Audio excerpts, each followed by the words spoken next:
दौड़ती जा रही हूँ, दौड़ते दौड़ते गांव पीछे छूट गया, मैं जंगल की तरफ आ गई। पीछे मुझे देखा तो भाई बहन कोई नहीं दिखा। अमावस की काली रात की, पूरे घने जंगलों के बीच में अंधेरे, बहुत अंधेरा। डरते डरते बिल्कुल कुछ समझ में आया, अरे मैं तो बहुत आगे आ गई हूँ। तो डर के मारे मेरे को कपकपाहट होने लगी। फिर मैंने सोचा मैं कहाँ जाऊँ, तो मुझे बहुत दूर कहीं एक रोशनी दिखाई। मैं बहुत खुश हुई और दौड़ते दौड़ते चौथी की तरफ बढ़ी। तो देखा वो था शमशान घाट, कब्रिस्तान। तो अब मुझे डर लगा, मैं वहाँ से भाग भी नहीं सकती हूँ, उजाला था तो लग रहा था नहीं रुक जाओ। तो मैंने डरते डरते कब्रिस्तान में प्रवेश किया। जैसे जैसे मैं प्रवेश करके अंदर गई तो एक मजार के पास में एक कब्रिस्तान के पास में बैठ गई। लेकिन अचानक मुझे ऐसा लगा कोई हाथ रहा है।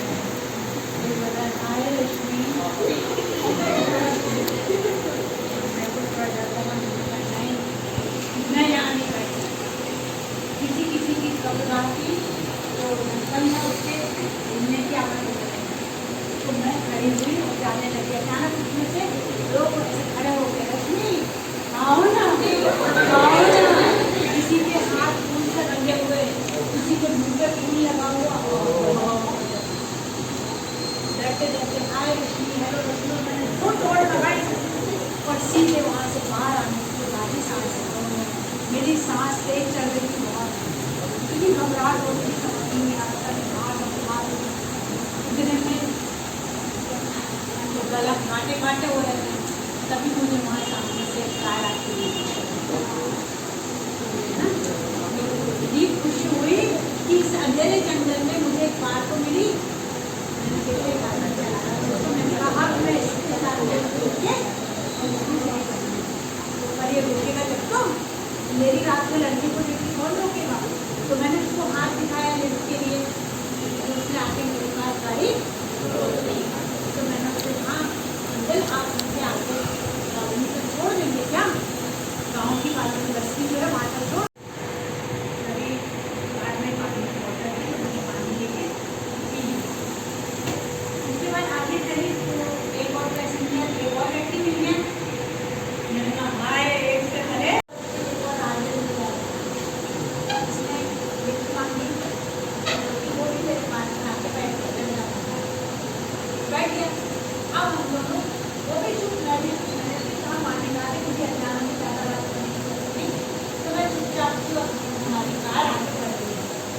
तभी थोड़ी सी आगे जाने के बाद में कार होगी, उसने इशारा किया और निकल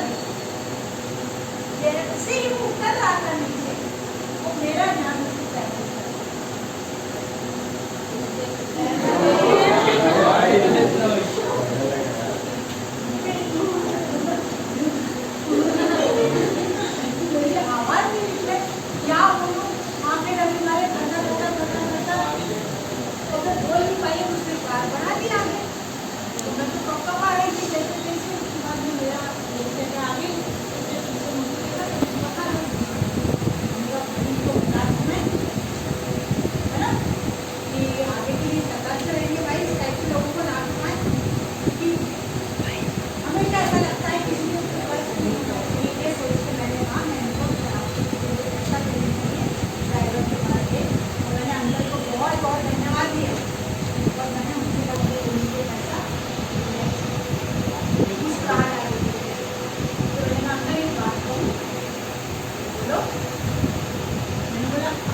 हाथी हो गया है।